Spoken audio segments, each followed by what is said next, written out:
Hello everybody and welcome back to another cartoon vlog, or review, or whatever you want to call it. DuckTales, everybody! DuckTales is finally here! Oh, I'm so excited.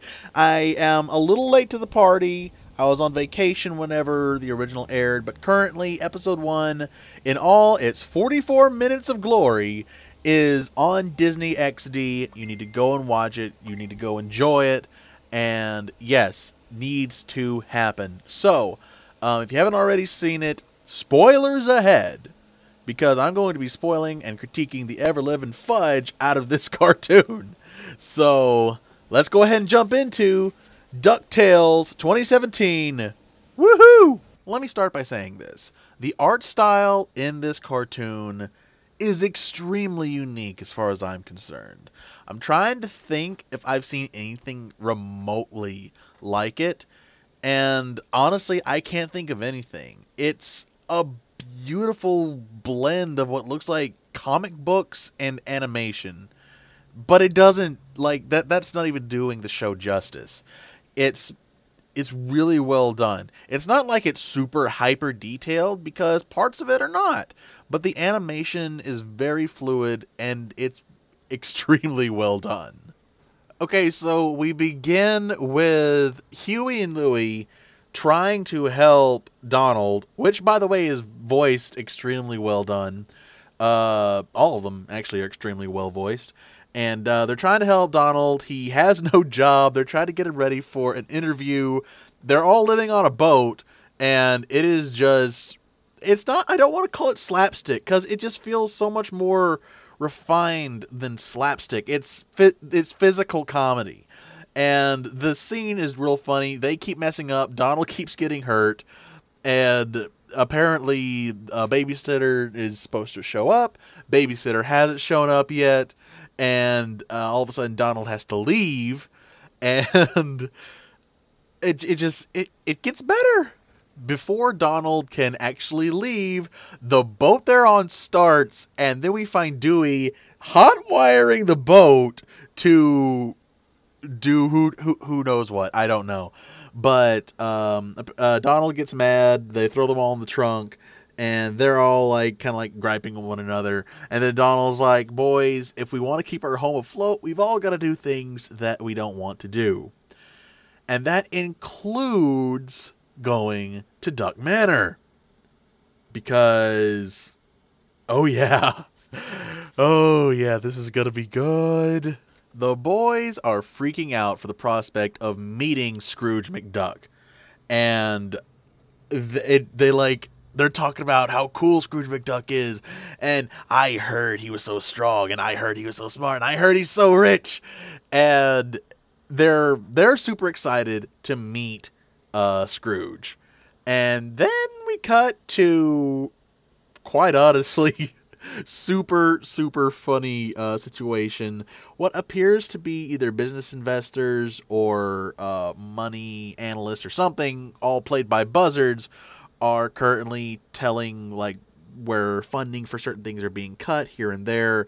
And we see Scrooge McDuck just like lazily, like, what do you call that? Picking up and just dropping coins. Anyway, David Tennant is amazing as Scrooge McDuck. I just want to get that out of the way.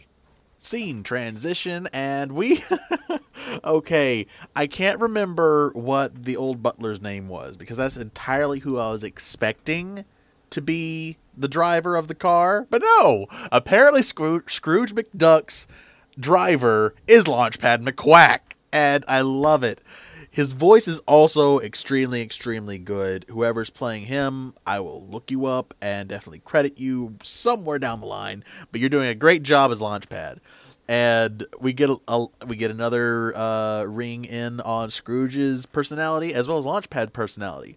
And they pull up to McDuck Manor and basically catch Donald trying to drop off the boys. Donald and Scrooge square up. You can tell there's some serious history here.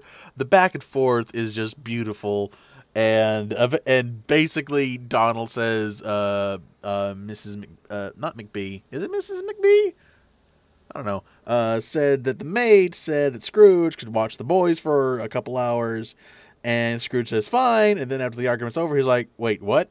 So Scrooge is now stuck with the Huey, Dewey, and Louie, which I am absolutely loving their personality in this show. Like, it's a step up, it's much better than the original, in my opinion at least, and I love how you can actually tell the difference between the three boys. Once inside, we see the interior of McDuck Manor, and it's very, very interesting and also fairly obvious about how ridiculously rich Scrooge actually is. There's a scene where they are at the table, and Mrs. Beakley, that was her name, Mrs. Beakley tells Scrooge to talk to his nephews, and they get all excited, they want to talk to him, but what ends up happening is he gets really stressed out and basically yells at them to shut up, and they get stuck into a dingy room, and Miss Beakley is told that she's the one who's going to watch them. She gives them a bag of marbles, and I love this take on Mrs. Beakley. The old one, she was the doting maid type, the grandmother type. This one's like straight up British nanny levels of like very, very strict. Just in her demeanor, it's a departure from the old, and I love it. The boys end up breaking out of their confined area when they are instantly Indiana Jonesed out of the room by Webby. Like, seriously, this entire cast, there's only three characters who really haven't changed as far as I can tell. And that is Scrooge, that is Donald, and that is Launchpad. Everybody else has got an overhaul. And I cannot tell you how happy I am to see Webby not as the token female, but as an energetic, fun character. Like, she actually has character, and I love it. We get to see what I am assuming is the plot point of this episode. Going to Atlantis. Apparently, snow on the Great Drake Reef, or whatever it's called, is very rare and lines up with prophecy on a slate, and Scrooge wants to go out and see it. And Mrs. Beakley apparently is having none of it. Look at her face. I'll actually throw up her face in this moment right here. Look at this face. It's beautiful. I love it. I've been saying that a lot, and I absolutely regret nothing.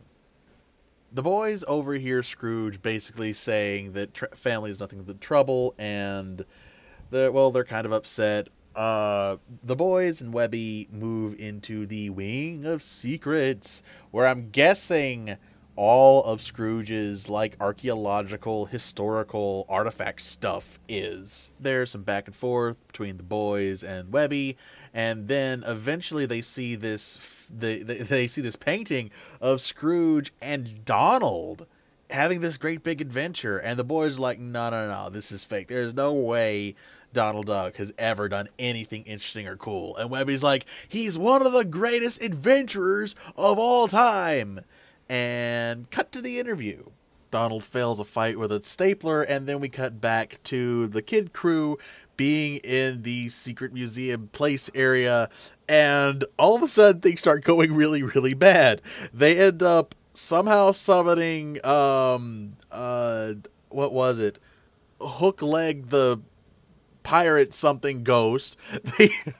I specifically love this one. Deus Excalibur, which will only stop whenever it's finally defeated its foe, and the Headless Horseman.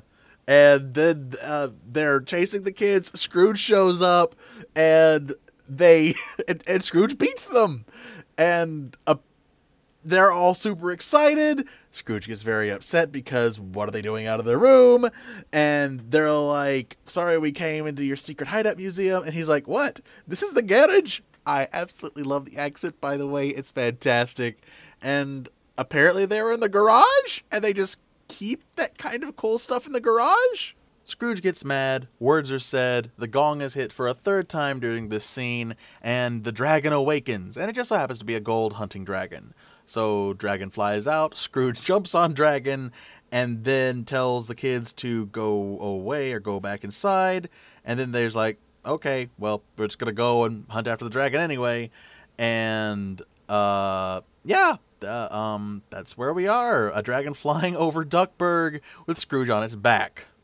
The dragon tries to shake off Scrooge. It doesn't work. And then they get to the tower, and then he does shake Scrooge off. And then all of a sudden, as Scrooge is falling through the air, a gigantic plane flies underneath them. And the kids catch Scrooge and pull him indoors. And they're like, okay, we gotta work fast. And, is it Dewey? I think it's Dewey. Dewey's the green one? I honestly cannot remember. I'm going to have to get these names down right. But anyway, green one has the Medusa gauntlet. They give it to Scrooge. Red one tells Launchpad to dive towards the tower and then pull up on his cue. They make the swoop. Scrooge grabs the dragon. Dragon starts turning into stone. But then Scrooge gets tossed into the air. And Huey, Dewey, Louie, and Webby lose grip on the garden hose of destiny, and Scrooge goes flying. And everybody's worried for a moment, and then Scrooge sticks the 10-point dive and swims in the gold, and it is awesome. And then Launchpad gets distracted and crashes the plane into the money bin. So, there they are. Scrooge sits them all down, basically says, you did this, you did that, I almost died multiple times, and then he just starts laughing. He loves it. He really and truthfully bonds with the kids here, and it's absolutely beautiful. Because in all the time I've ever watched the old DuckTales series, I never really got the feeling that Scrooge actually cared about the kids.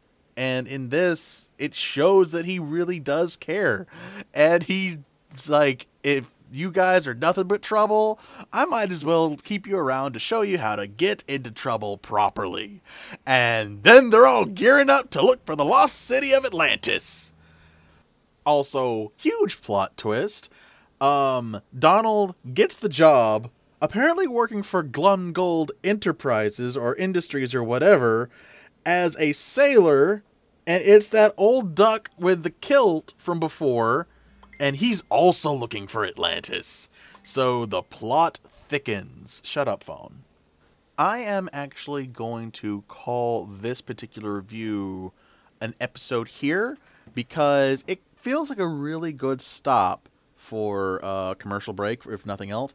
But also, I kind of get the feeling that this initial first episode, huge air quotes here, is actually 2 episodes just mashed together. So, this is my initial of part 1 of episode 1 of DuckTales 2017.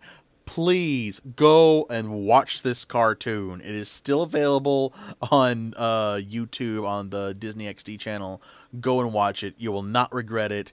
I will be coming back soon with part 2 of the episode 1 on the episode 1 review. Later!